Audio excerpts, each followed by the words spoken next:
Bienvenue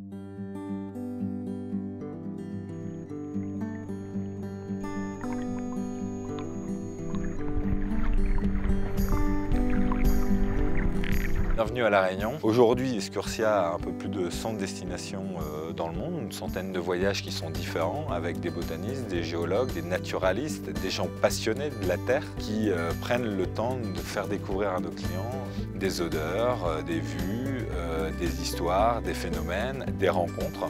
C'est souvent des voyages très riches en émotions.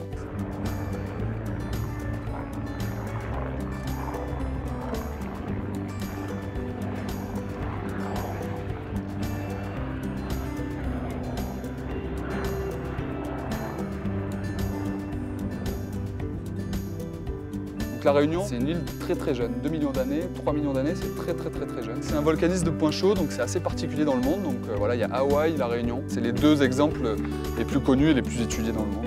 Tu as la plaine des sables, la plaine des Cafres et effectivement le volcan. Pourquoi on affectionne cette destination? Parce qu'elle est riche pour beaucoup de choses. Ici, à La Réunion, on a du minéral, donc de la géologie. On a des plantes, donc de la botanique. On a de la marche, parce qu'il y a des cirques. On a la mer, et la mer, on peut y découvrir un phénomène exceptionnel. La migration des baleines, qui viennent ici mettre bas leurs petits 3 mois dans l'année, de mi-juillet à mi-octobre.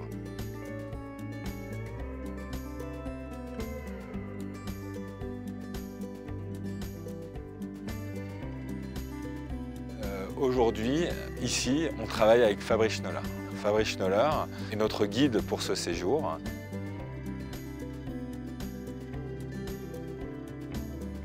Fabrice, on va aller le rencontrer là, on va sortir en mer. Vous allez voir, c'est un personnage étonnant parce qu'il est passionné et on va comprendre vraiment ce qui anime sa passion à partir du moment où on va mettre les pieds sur le bateau.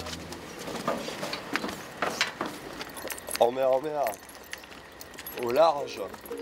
L'idée des sorties à bise, c'est qu'on veut observer leur comportement sous l'eau. Pour créer cette relation, pour qu'ils aient envie de s'arrêter, ces animaux sauvages, il y a une notion de respect, c'est-à-dire on ne va pas sortir en mer pour les trouver et pour se mettre à l'eau avec eux. Notre objectif, c'est de faire en sorte que demain, ils reviennent nous voir.